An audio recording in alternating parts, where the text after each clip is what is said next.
Welcome to the Zayari Wellness Podcast, where we learn about other people's journeys. Regardless of age, race, religion, or status, we're all just human and have one thing in common: the ups and downs of life. Join me in welcoming our special guest, Nilam, as we explore how art and poetry saved her from the worst moments of her life. Hi, I'm Nilam Patel. I'm the author of Finding Her, Being Her, A Journey of Poems. I'm a published author, a poet, artist. I'm a pharmacist, a mom, and, just here to talk about motherhood, mental health awareness, writing, healing, all of the above. So, yeah, let's get into it. Absolutely. You have many hats to wear, and I think the big question that comes to mind is like, how in the world do you do it all? Like you're like, I'm an author, I'm a mom. Oh, and by the way, I'm a pharmacist. So that's like a lot of hats. Oh yeah. Yeah. I think I just have always been a very versatile person. I don't like to do one thing for too long. Not saying I Same. stop doing things. I just like to bounce around and I like to kind of do things through emotion, through the moment. And so if I'm not feeling it, I'll try to find something else that I am feeling in that season. And so because of that, I like to explore and I'm a learner. And so I love to, just learn anything. And with that, I love to just be friends with people that are different than me. And so in doing that, you find new interests, find new hobbies. And so that's kind of, where, my more passion side of my career had started. Pharmacy was obviously something I chose more for, financial stability. And I've always kind of been interested in health and physical health. But, just recently, I think I've discovered more about mental health and I've discovered more about my art and wanting to kind of dive deeper into that realm of my life. Yeah, so what led you to be more interested in mental health? I think, you and I've talked off camera before about like our cultures and like how they don't believe Yeah, in mental health. And it's more like, what are you talking about? You're fine. Go do something. So for sure. what brought that to your Um, attention? Yeah, so I mean, I'm a mom. I'm a mom of two, and one of the biggest and probably hardest things I've ever had to deal with in my life was a loss of a pregnancy. And I think because of that, it just opened my doors to really examine grief for the first time, which I'm maybe lucky to say that that was something I experienced later in my life. I know not everyone goes through so many years without experiencing that, but for me, I never knew how to deal with it. And after I had my second child, I realized that I was strong enough to actually go and walk through the doors of grief and open that, closet that I had kind of just tucked everything away into. And so really just examining myself and examining who I am and maybe even, looking into things that happened to me 10 years ago that I never really dealt with. But, that big trigger with pregnancy and motherhood was really like that first band-aid that I ripped off. And then it just kind of, you know, took me on this journey from there that I never even really knew that I needed until I knew, and then there was nothing else that I could think about during those moments that I wrote my book. And so, yeah, I mean, I think, mental health is something that everyone discovers at different points in their life, and mental health awareness really. And so, if, you don't really have that type of, family or friend circle that talks about mental health a lot, and you are a really emotional person, then you may feel like you're different. You may feel like you're not sure how to, really display those types of moments and explain yourself. And so then you just pretend like it's not happening. But so I was lucky enough to be able to experience that at this time so that I can raise my kids differently and really just make that something that's at the forefront of every emotion they have. Yeah, absolutely. And thank you for, being vulnerable and sharing that. I know it's never easy to share anything or be vulnerable, especially to a public audience, and I love that you mentioned that it was grief in particular that kind of opened those doors, because I like to explain grief, and mostly we do relate it to a death, right? Or a severe loss. But there's so many different types of grief, and I just kind of like want to use this time as like a moment of education to like help people understand what grief really is. um I think we run away from grief because it doesn't feel good, right? Like nobody likes Hmm. to feel sad, nobody likes to like be angry at something that have happened, and like you said, we mask it like, oh, we're fine, and we just get taught to keep running along and live your life, and that's just life, it just happens, get over it, right? That's usually what we're taught. But grief is so much more than just a loss. And in my journey as a therapist, I found that grief is really a, a dysregulating event. And it's not necessarily just death. Grief can be a loss of a job. It can be transitioning to Hmm. parenthood because you're grieving the life that you didn't have before. Grief can also be what we call cumulative grief. Like in my case, I went through an abusive marriage, a divorce, a miscarriage, a sexual assault. Like that is accumulation of things happening. And like you said, is just that cherry on the cake. For me, it was the Hmm. assault that was like, dang, like I have to deal with these things, right? And it was so much of a journey for me because I was, like you said, more emotional. I was either zero, completely numb, right? Or like 100% super emotional, and my feelings were too intense. And I wanted to Hmm. learn what that balance looked like, And stepping Right. into being a therapist, like grief is really what taught me we run away from it, but it's the very thing you need to heal and come out on the other side. So I love that you mentioned that and said, that was the beginning. Right. Like, that's brave, you know? And there's a Hmm. shock to grief, right? Because for a while you are numb. You're like, this, you're on autopilot. This just happened. Like, Yeah. I don't Oh, yeah. understand. And it could last a few days, a few months, even years. And Hmm. that's why people are like, am I weird because I didn't react a certain way when this happened? Like, no, like shock is a real factor that plays, and everybody reacts differently to it. So yeah, I love that you mentioned grief. That's awesome. Not awesome that it Yeah. happened, but like that you learned that. Yeah. I think also it's like you don't really know when, like you said, it's gonna go away or when you're gonna get through it, and it's just a matter of, feeling strong enough to take that first step. And I think for me, I don't think I felt strong enough to do that when it first Mm-hmm. happened. And so I Mm-hmm. didn't let myself. And so Yeah. um, I'm really happy that I did it when I did, because I could actually, like in a healthy way, experience it.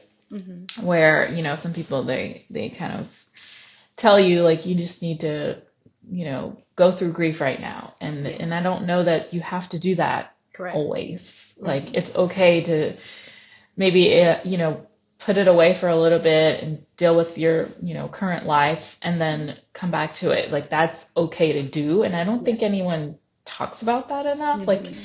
nobody told me that. Like when Mm-hmm. you think about grief, you're like, okay, you got to go through the stages of grief. Okay, you got to get out of Yeah. it and Like a then move on checklist. with Like like, we're just robotic. yeah, yeah, you got to go through all those stages. You talk about like denial, anger, whatever. And so I don't think that grief is the same for everyone, and Yeah. there's no definition of grief. I think Mm-hmm. scientifically we learn about that all the time and we talk about that all the time.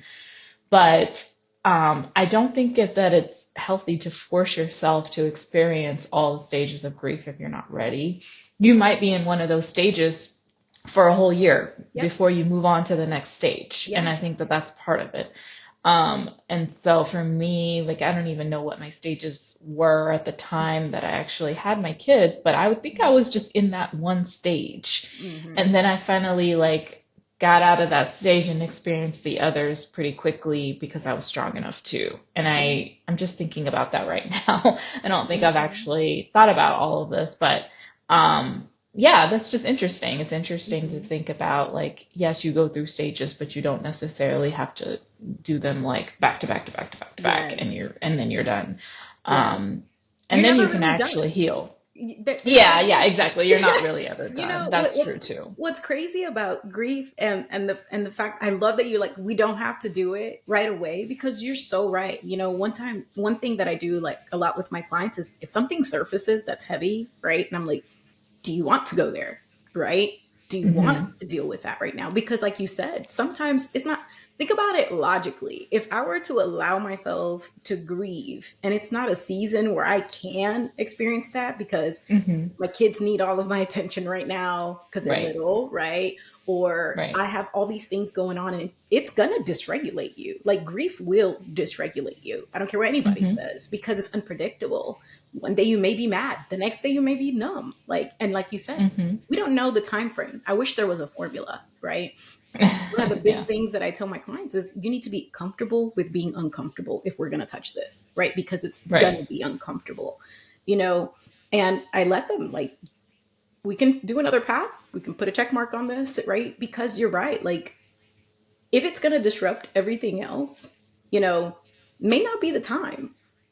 Hmm. Or sometimes we wish there was an ideal moment, right? And there never is. And then when you don't deal with it, it does dysregulate, it causes you health problems. You may find yourself super moody. So you have to pick the best of worst evils, right? And it's like, do I Right. deal with this now so I can get it over this, whatever it's causing me? I'm easily irritated. I'm frustrated all the time, blah, blah, blah. Do I open Pandora's box and then step into the unknown? Hmm. That's scary Yeah, in both directions, right? for Like, sure. and Yeah. and quite often I tell people choose your pain. They're both Hmm. painful, right? Yeah. And Right. we don't see it that way until it's like presented to us in that manner. It's just like either way you're hurting, Hmm. right? It's just picking which one serves you in this time. So yeah, very wise. I love it. And so can you like let us know like how you dealt with it, like and I think you mentioned like that's what kind of catapulted you into like writing your book. Like tell us a little bit about that journey for you. Yeah, I kind of resorted to expressing myself through journaling at the very first part of it. And from there, I kind of went through an exercise, realized carving out a journal entry could essentially become a poem for me. Mm, And then after I wrote that first poem, I didn't need journal entries anymore. It was mm, just that aha moment that I was like, oh, I wrote a poem and I'm a poet. Like there was nothing else that I thought about beyond that. And mm, I think that was kind of the beauty of it because I was able to just not overthink things. I was mm, able to have that rawness and keep it like a journal entry. mhm, And so that's like my whole book is a big journal and mhm, it's very raw because of that. And so I think that was just a really, really interesting experience. It's very vivid in my mind when I think about the first poem I ever wrote because it was just so, you know, I don't know, it's euphoric. And I talk about that all the time. Like writing poetry for me is euphoric. It's like an mhm. out of body experience. And Yeah. so, once I experienced that, there was like no going back. And now Mhm, writing is just a huge part of me that I never even knew was important yeah. for my mental health or just for my creative, energy. And so I've always been an artist. I've always, painted and sketched and, done anything I could with that type of art. But I think, most artists, they have multiple mediums. And Mhm, so this was just another medium that I was exploring. And now it's, surfaced to become something that I do together. So a lot of my book mhm, has sketches and things that, writing is healing, but also just creating art and having pencil to paper is very healing just in its own way, doodling and just, bridging that daydreaming to actual, something that you can say like is tangible. That whole experience is also just very euphoric. Mm-hmm. And so, yeah, I mean, I think that's just how it happened. And then all of a sudden I had a book, and it was just, something that I didn't really think about it twice. Like I know I've talked to so many other poets that have been writing since they were like 9 years old, and, they've never released their poetry. And to me, it was just a natural thing to do once I found out that people resonate with my work. And then it just felt Mm-hmm. like I was obligated to continue sharing and continue helping people, continue inspiring others to examine their own self-love and motivation, Mm-hmm. and just, get through life a little bit easier by expressing yourself. And, being vulnerable, like you said, like I think a lot of adults don't let themselves be vulnerable like they were when they were kids. Yeah. And this is a way to do that in an aesthetic way. So you're not Mm-hmm. being too direct if you don't want to be. And then you have something beautiful that you created out of it. Like when I look at my book, like that is to me like, everyone talks about what is my legacy when Yeah. you're in your 30s and 40s, like what is your legacy going to be? And to Yeah. me, without knowing it, I created my legacy. Like I Mm-hmm. know that this book will be out there for my daughter to read, Yeah. for her kids to read. And even after I'm no longer here, like that book will be out there. And to me, like that is everything. Yeah. And it will continue to help people even after Yeah. I can't do that anymore. And to me, that was something I discovered recently too, when my daughter was Mm-hmm. like flipping through my book. Yeah. It hits So you a yeah. little bit different knowing, that, you know, pain. Like nobody wants to experience it. But, I think there was one point in my life where I questioned, I was raised, as a person of faith, and I was just like, what did I do to deserve all these things? Like when I was telling you I went through this to this to Hmm. this, and I felt one day I just kind of like felt, nobody is exempt from pain, no matter how much faith you have or how much, Hmm. of a good person you are. Because really, that's what connects all of us. That's what Hmm. helps me bring you out is I have felt and I have been through and I have walked the thorny path, and I'm going to teach you how to do it, right? and Hmm. and like you said, vulnerability is the key to that. And vulnerability is like twofold. It's like double-edged sword, because I have to expose my pain and what might be perceived as weakness. And I have to show you how raw it has been. It requires being honest with yourself, to help resonate with somebody else, to bring them out, and when I saw my pain as a tool to help, like you said, like now I'm like, wow, I'm doing it in therapy. And I think a lot of like my clients are like, you're so different. And I'm just like, well, I feel like the only thing that makes me different is that I'm not telling you things from a textbook. I am telling you things because I've lived it. And Hmm. I go myself to therapy and I have walked the path, and I Hmm. understand how raw this experience is and how painful it is, but how necessary it is to heal, Hmm. you Yeah. know and it in your process, art, right? Nobody talks about, in when you experience trauma, grief, whatever, did you know that the part of your brain that is more creative shuts down?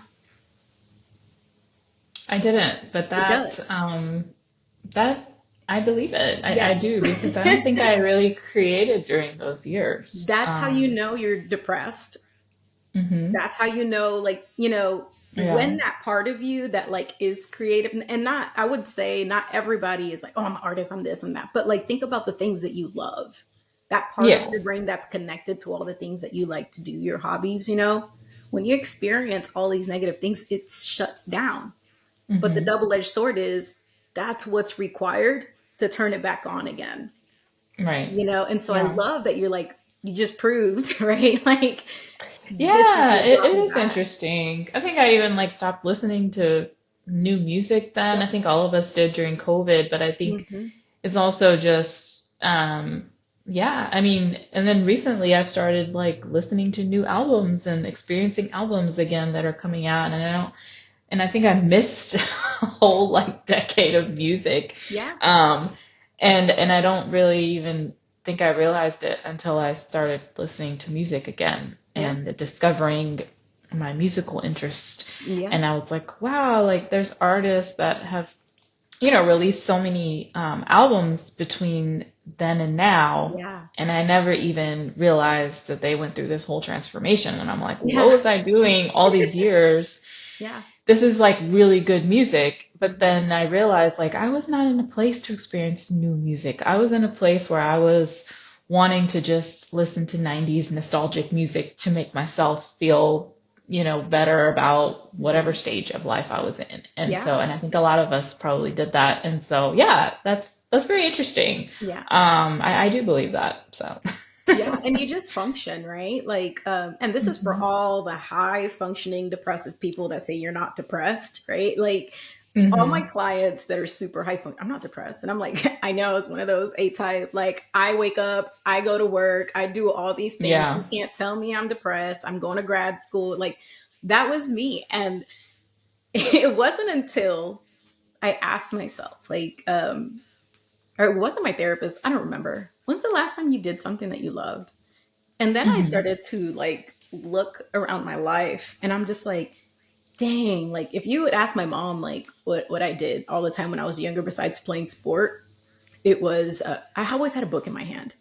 Always. If you see Mhm. I have books here and I have a whole bookshelf on this side. I was like, I can't remember the last time I picked up a book if it wasn't a study, right? Yeah.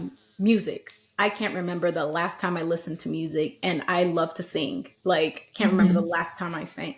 Very social person. I used to be before. PTSD now, not so much. But I was Yeah. like, I don't go out and meet people. I don't go out of my way to say hi to people like that. I don't like, and I'm just like, wow, depression is not just I can't get out of bed, I can't brush my teeth, I can't do all these things. There is high functioning depressive people out there. You would never know you're depressed until you start to look back and ask yourself the question, am I just functioning?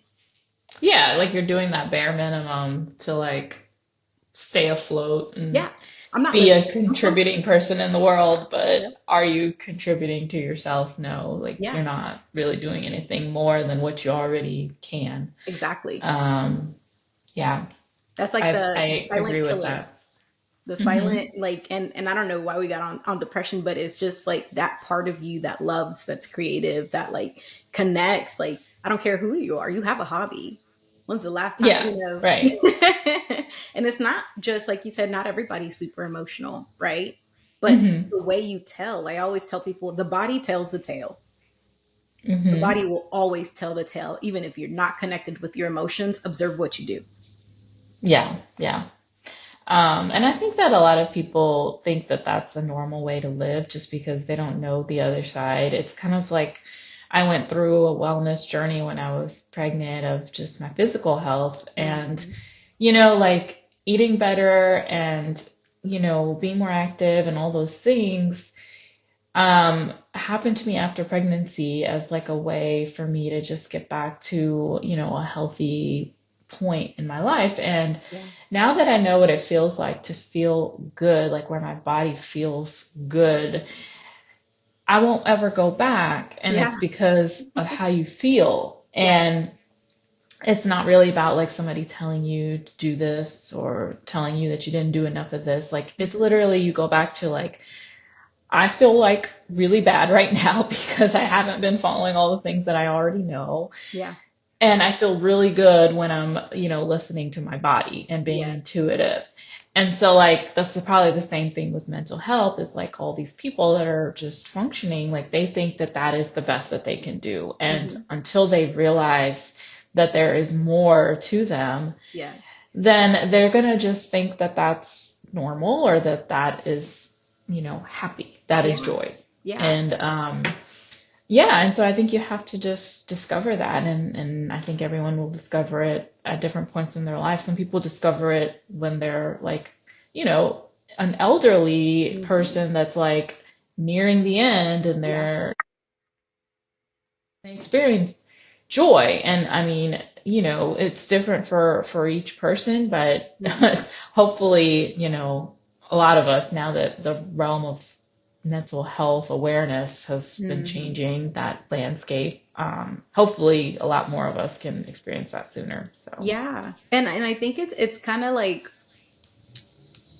we think that the healing journey is just about feeling good, right? Or, oh, I hmm just want to learn how to feel good and be happy. And I think people step into that like this is normal because when you think about like what our parents kind of like have preached to us is just basically like grow up, get a job, contribute to society. And if you complain about anything, you're ungrateful hmm because you have your yeah, basic needs. And it's like, yes, there's a difference between functioning and living. You know, you can yeah, function very well and live an okay life, and like that's perfectly fine. There's nothing wrong with that.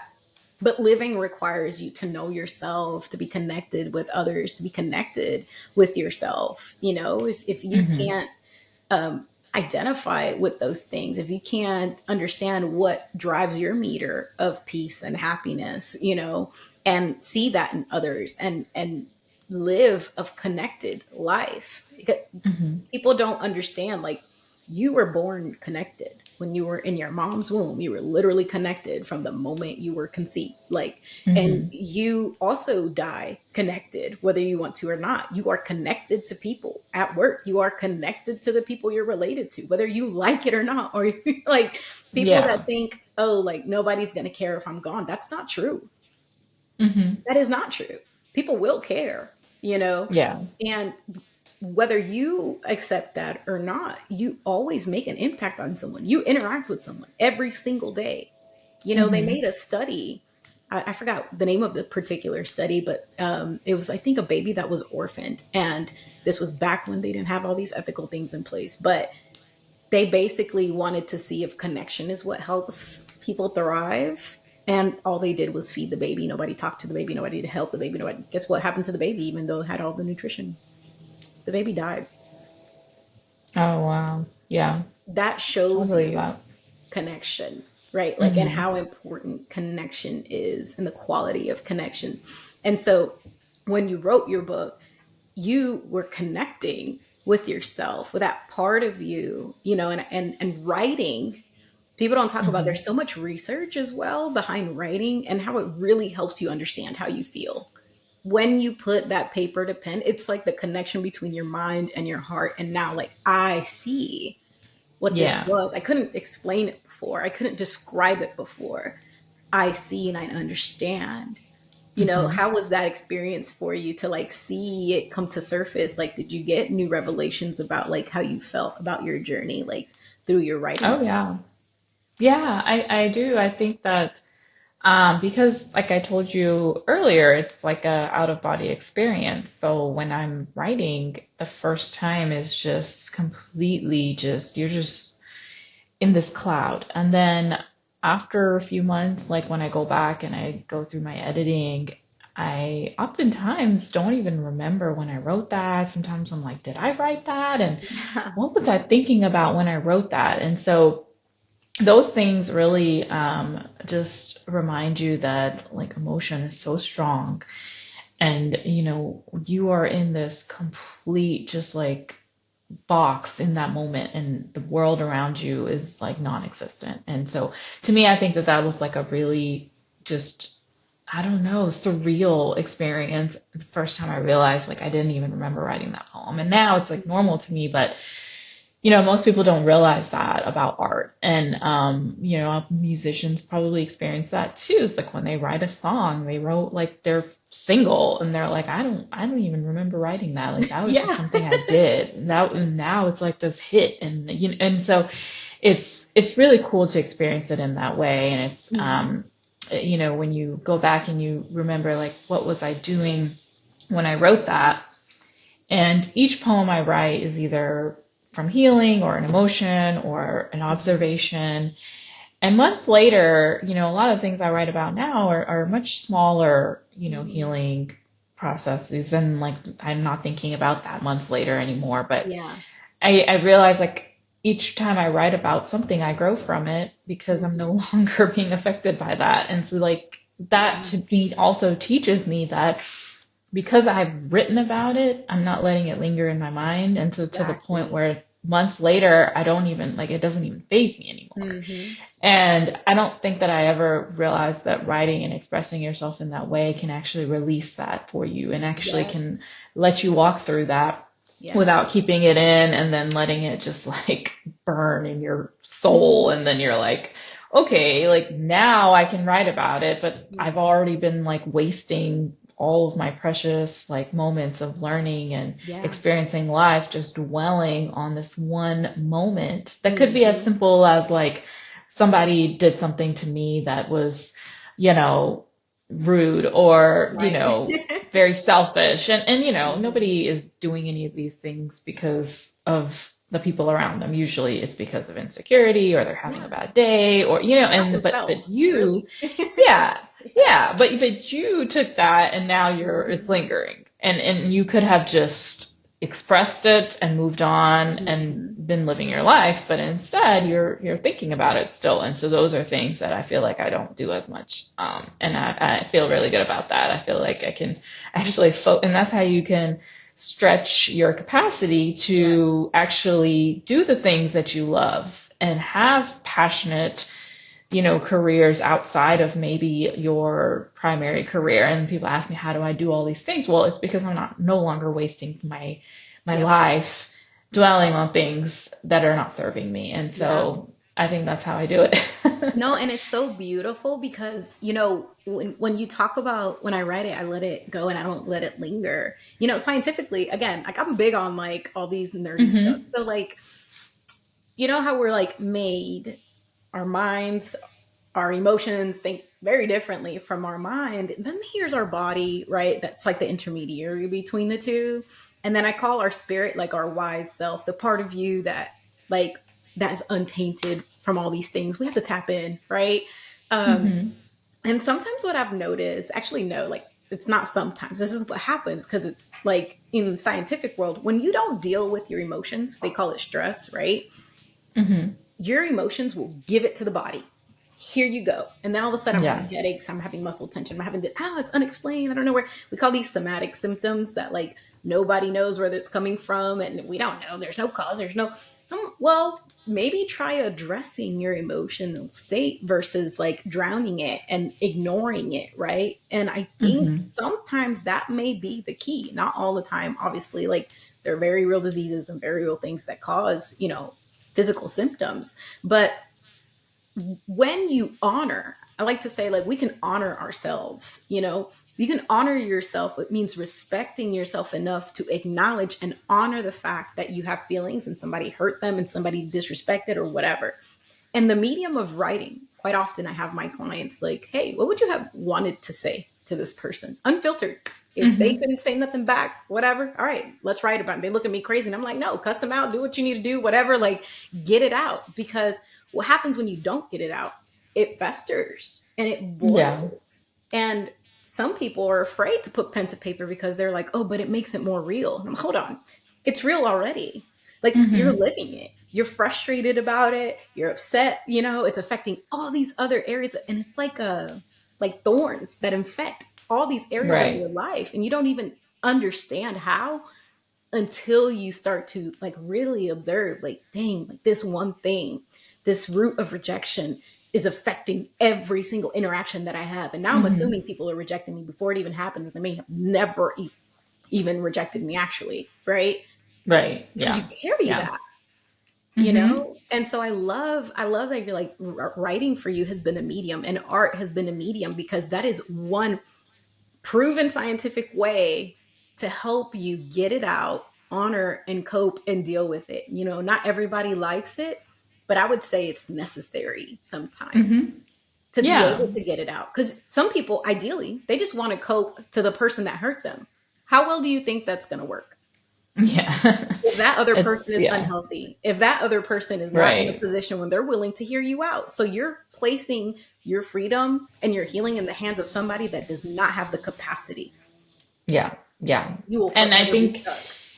for me, poetry also provides a little bit of aesthetic form to that, where they, you know, essentially you could take that poem and read it to the person if they matter to you, you know, probably more than someone that you just met at the store and it was just a passerby situation. But, Mm-hmm. a lot of teens, they, don't know how to express themselves to their parents, for example. Yeah. And, like, or a wife to her husband, Yeah. or a daughter to her mother, like whatever it is, creating a poem and making it a little bit more aesthetic is also a great way to communicate to Mm-hmm. your loved ones. Yeah. Things that you may not directly be able to say because of just our society and our culture, or just the relationship you have with that person, whatever it Mm-hmm. is. But this is a way for you to go through that exercise of expressing yourself, and then in a delicate, artistic way, Mm-hmm. communicate those thoughts to whoever it is that has been lingering in your mind. Yeah. And those exercises, I think, are so important. Mm-hmm. I don't think that we relate those two when we're in school, when we learn about poetry. Yeah. But it is like such a essential thing for teens and young adolescents to learn when they Yeah. learn about poetry, because it's not all about, just the academia focused type of poetry. Like a lot of it has to do with ourselves. Mm-hmm. And so I don't know. I hope they do teach that in school. And if not, I know that poetry is becoming such a different Mm-hmm. conversation recently, which I love. Yeah. But like you said, like if you're writing something that's super intense, and even taking that and carving it out into a poem is Yeah. another way to do it. Yeah. And so, yeah, I mean, just a thought about all these people that you're talking about that like write about their emotions and they don't tell whoever it is that needs to hear it. Um, and it's a healthy way. It's a Mm-hmm. way where they don't feel attacked. It's not Right. aggressive. They're actually listening to you because they Mm-hmm. don't feel attacked. Right.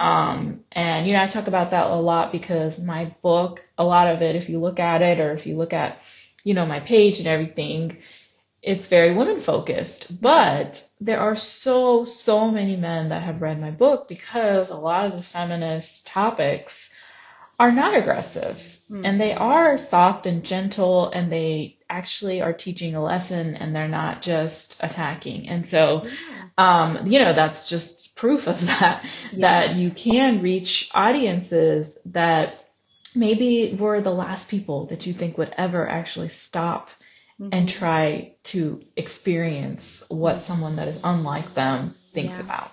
I So, love that. Like, you know, like you said, your thing is mostly for women, and you have an audience that like is not a woman, right? Like, yes, there are hmm. two versions of a story through Oh yeah. writing, right? Like the first one, I always tell, it's so funny because my clients are like, well, how do I express? And I'm like, well, there's like two versions. There's the raw version that you write and say everything that you wanted to. And then when you get it out and you actually want to talk to the person, it's not as raw. Like you don't try to have those Yeah. conversations when it's raw. It's never going to end up in a good place because Yeah. you're trying to figure out how you feel as you're talking, and then they're like, well, this, and they're like, no, that's not what I meant. You don't address a hmm. person if you're trying to resolve or articulate something that has hurt you when it's raw. You filter that on your own time. You write about it, you process, you do whatever. And then, like you said, there is the cleaner version. That's like, okay, now let me tap into hmm. that wise person, right? What is the end result that I want from this conversation? Is it to be understood? Is it to be heard? Those are very different end results, right? Like, and Hmm. how do I say this to somebody in a way that is not going to feel like it's attacking them, right? Yeah. It's not as Hmm. intense when you've already processed it. That's what people don't get, right? Like, Yeah. it is, you grow in maturity when you learn how to, you know what, I can address this, on my own time, process it, cry about it, be mad about it, like do what I Hmm. have to do.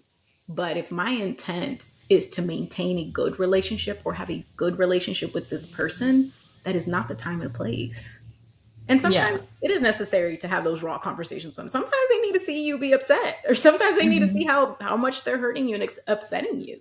There's a time for that, but it's not all Right. the time, right? And I writing and art, yes, it is both a beautiful and very expressive way. I think it's not just teenagers. They do need to hear this. And I think it's the best time for them to like learn these skills. But Neil, like there are so many clients, there are so many adults that I know. Like a lot of my Hmm. clients are like 35 plus, right? Oh Like, yeah. Yeah. and they're Yeah. like, I wish I would have learned these things when I was younger, Hmm. right? Like Yeah. because they were taught to suppress. They were taught to like get over it. They were taught you have nothing to be ungrateful for. You have food, you have water, you have shelter. Because their parents fought for those basic necessities, right? Especially if you Yes. come from poverty. So you don't have time to focus on your emotions when your focus is survival. Hmm. I know. And I really do think that I feel that way, like I wish that I was able to express myself in this way when I was a teen. And I Mhm. wish that I hadn't let all these things just linger for so many years. I mean, we're talking like 20 years. Some of these Mhm. poems that I have written are from 20 years ago Wow. experiences. And if I had just gotten those, thoughts out on paper, I probably wouldn't have, had such a hard time with Yeah. dealing with things. And so, um, yeah, I mean, I agree. Like, there's so many moms, especially because my second chapter of my book is all about motherhood, and Mm. they feel that exact way. Like, I wish someone would teach me how to write poetry, like, because it is something that once you find that, like it just becomes something that you just do Yeah. at any point. And it lets you have your own conversation with yourself. And you don't really need a single person to be, There. you know, helping you or Mhm. navigating something or, even just sitting with you. Like you really don't need anything from anyone. Yeah. And that feels so great because when you know yourself that well, then you can allow yourself to understand other people because you Yes. are just so confident with the fact that, okay, I know why I experience these things. Then you Hmm. have the space, the mind space to say, let me learn about why these other people around me act this way. Why Exactly. are they different than me? But Yeah. if you haven't gone through that where you Hmm. are, just very, very self-aware, Hmm. then it's really hard to do that. And I don't think that I was able to do that this well until Yeah. very recently. And Absolutely. that's why, like, my second book that I'm writing is all about, you know, life epiphanies and experiencing other people's observations and journeys and really just, learning about other people more. Yes. And so that's kind of like a different theme Yeah. that I'm exploring. Some of it is also about myself, of course, but there's a lot more just about life in general and about, Hmm. like what happens after you've gone out of that dark place and how do you view certain things? How do you Yeah. become intolerable of things that are like just things that you had just accepted for so long? Now you're like, no, you can say no. Yeah. And I think you do have to have that mind space and be able to also just, like I said, you stretch your capacity so much when you have young kids that Oh like my goodness. when your kids get older, your capacity is still stretched, but you may not have those needs that you need to Yes. go do for them all the time anymore. So now you're like, well, what can I do with my time? Yeah. And so that's really beautiful about being a young mother is like Yeah. discovering that now you have all this time that you Hmm. always had before kids, but you never realized that you could do all these things. You Yeah. just thought like, oh, I can only do like two things. I can go to work and I can like hang out with my friends and family and that's it. That's it. And then I'm Yeah. tired. Yeah. But now it's like we don't even know what tired meant back then. Like that was like a Yeah. you're tired. And so that's really cool to experience now because now I have Yeah. all this extra time and my kids Yes. are getting older and they don't need me for little, minute tasks. And so Yeah.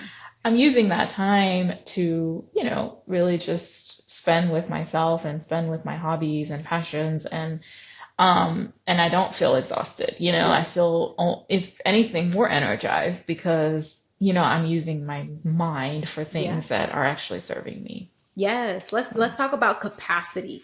Yes, absolutely. When you walk through life carrying, like you said, for 20 years, like plus years, like you carried these things with you. And I think we all do it. I know we all do it. Where we hmm. carry these offenses, it almost gives you tunnel vision, right? Because Yeah. you're wearing the lenses of pain and that's how you see through life, right? Everything's about perspective. And so when you carry pain and operate from a place of pain, you will automatically pick up offense. You do Hmm. not have the capacity to understand. Because again, like I said, when you're stressed, that part of your brain that's logical, the part of your brain that can like process things is a little bit more shut down, and you're just operating from automatic, right? And Hmm. you don't get to see people and try to understand because you cannot give what you have not received.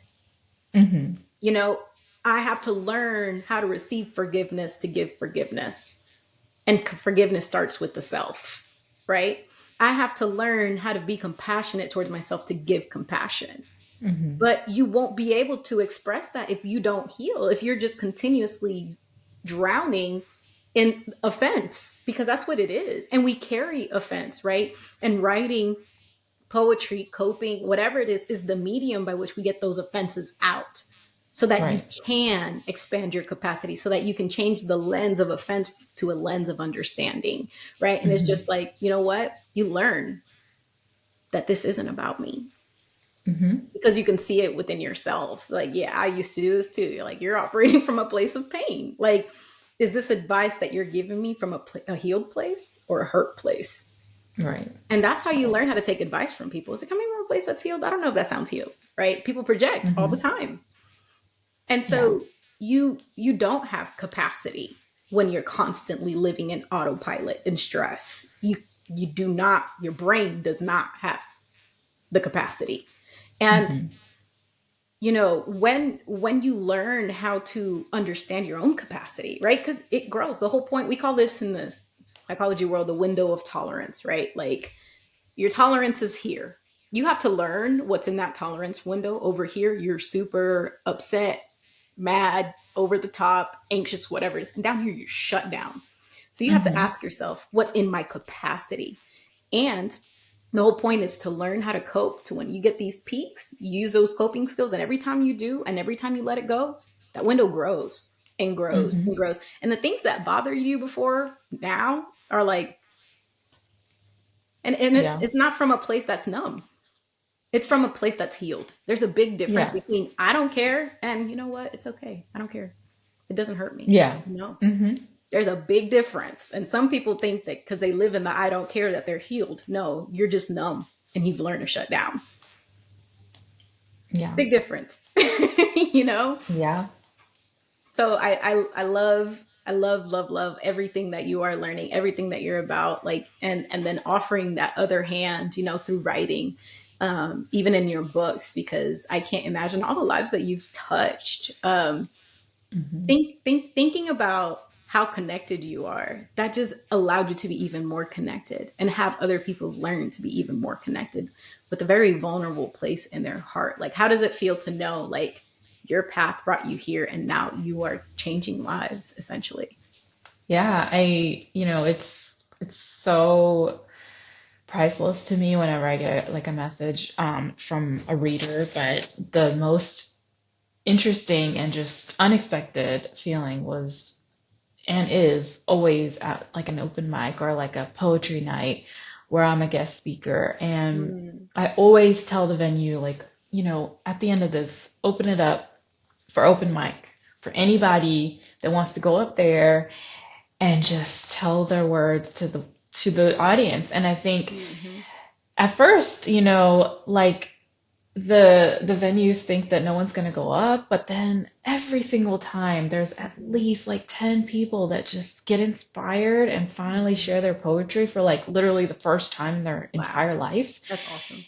And to me, like, I did that. I inspired them to go up there and do that. And that's Hmm. like the first step for a lot of these people to, release their words. And, to me, like, that's just like a goal that I have now. Anytime I do one, it's like, how can I open this up at the end so people Yeah. can come up there and take the stage? And yeah, I mean, even on social media and things like that, there's a lot of people that I know have reached out to me and said they want to write their own book now and that they want Mm, to, post more, they want to just be more vulnerable. And I think mm, that that is probably the most rewarding part of actually being vulnerable is yeah. allowing other people to be vulnerable. Yes. Like being inspired and then in turn being an inspiration. Like those are things that I think everybody should remember whenever they have a platform. And I think that it's so important. And not only, are you serving other people, like that feeling that you get from doing that is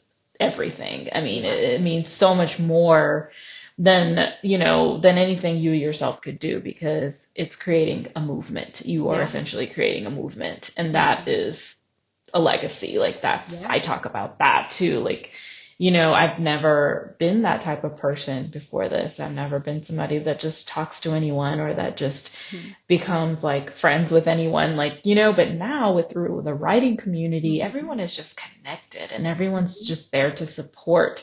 And it's a beautiful thing. I've been discovering so many people that are like me that I never realized were out there, because I have just surrounded myself with people that are within my culture or within, where I live. And there aren't that many poetry lovers in my growing up years. Like I don't know anybody that reads that much, unfortunately. It's just the way that I grew up. And same, of course not with poetry. Like I know maybe one person, but I have opened their eyes to poetry. And everyone I know has read my book, and might be the only poetry book they ever read. But at the same time, they have read poetry, and it just introduces this whole other world, and creating that open mind. So I mean, those are all things that that's why I do it. And I will continue to do it. Yeah. And there's power. There's so much power in sharing your story. People do not understand that. Again, it's the double-edged sword. Like vulnerability is terrifying, but it's also the most freeing thing that you can do. It is through vulnerability that you will experience an intimacy that you have never experienced before. That is the difference between just going through the motions and living. I am exposing myself to be seen. Isn't that everybody's desire in life? I just want to be seen. Right? I want to be heard. I want to be understood. And through vulnerability, through sharing your story, you have opened the doors for yourself to be seen and others to be seen.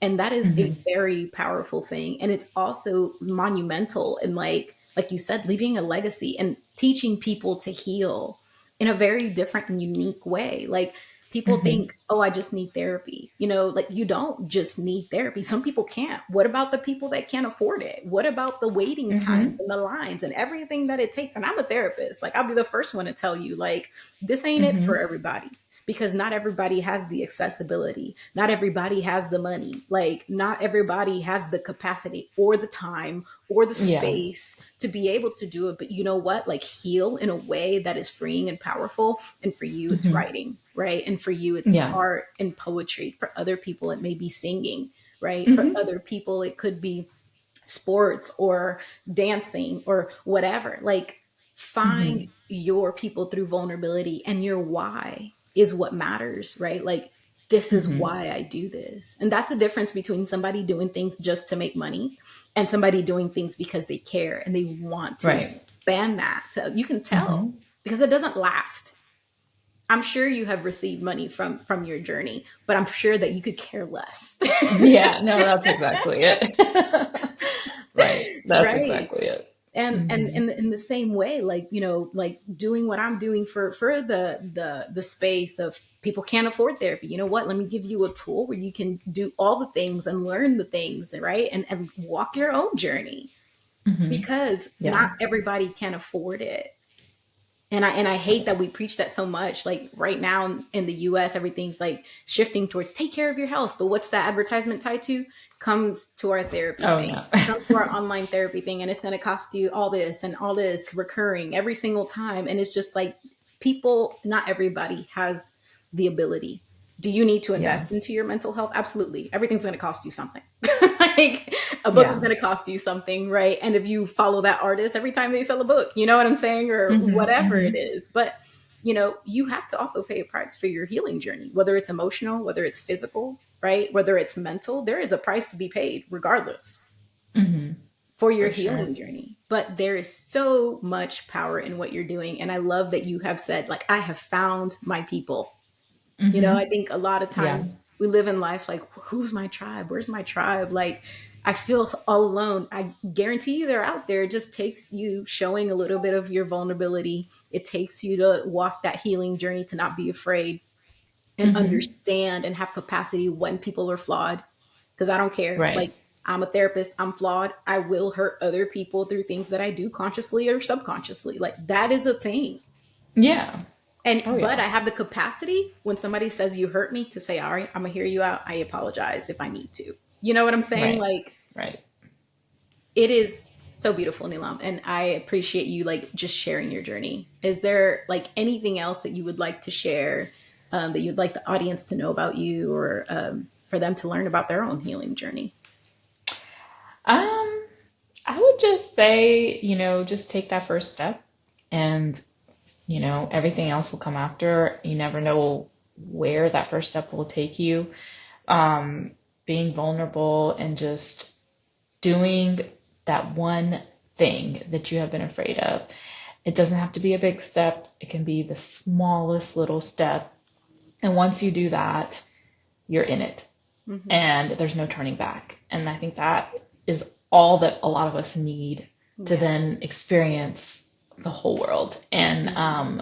if you can do that, if you can do that one first step into something that you've been thinking about forever, then all the opportunities can just come your way without even you having to do that much because you are now in that realm of creating instead of just consuming, of Yeah. inspiring instead of just being inspired. Like those are things that now you are doing Hmm. versus just taking and taking and taking. You are now giving. And once you're doing that, then all those opportunities just come because people see you and they will follow you. You just Yeah. have to walk and people will follow.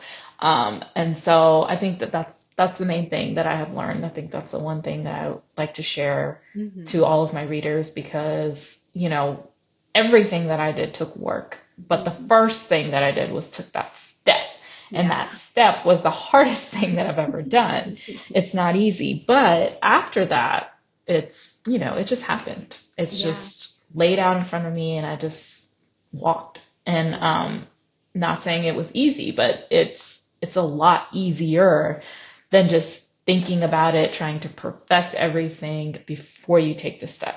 And I Yeah. think a lot of us do that too. We think we need to learn every single thing about publishing a book. We need to learn every single thing about poetry. We need to learn every single thing about Instagram and being a creator. Like, no, Yeah. like just do it and learn and Hmm. talk to people, use resources, create communities, Correct. and all of those things will just happen. And you will Yeah. make mistakes, but that's part of it. And Hmm. if you can't make mistakes, then you can't learn. So, Yeah. um, but yeah, I mean, if anybody wants to find me on Instagram, my Instagram is nilam.poetry. I have a website, findingherbeingher.com. My book is Finding Her Being Her, A Journey of Poems. It's available on Amazon. It's available in paperback, ebook, and audiobook, which I narrated myself. Yeah, and so those are all ways to find me and continue along with me on my own journey. So, and yeah, Yeah. look out for my second book as well. That's something that I'm currently working on, and there's no date because I am just letting it go Yeah. and enjoying it. So I I love never force my writing, so it will be out when it's out. it. But I'm enjoying it, so that's the most Yeah, important thing. that's beautiful. So I'm hearing that your wildest dreams are on the other side of fear. That's what I'm hearing. And also, Yeah. don't be afraid to make mistakes. Like, lean on other Hmm. people. You don't have to be an expert on everything. For sure. Exactly. Yes. Well, I appreciate you, Nilam. Everything you're about, and just hearing how your journey come about and how your healing process has come about, and the impact that you're making has been so beautiful to share. And I appreciate you allowing us into your space. Yeah. Thank you for having me. This was very insightful. So I also learned a lot today. If you like this episode, follow us for more mental health education and humor. Don't just learn about mental health, apply it by playing the game of your life. Create your free account for exclusive access to communities and a wealth of resources.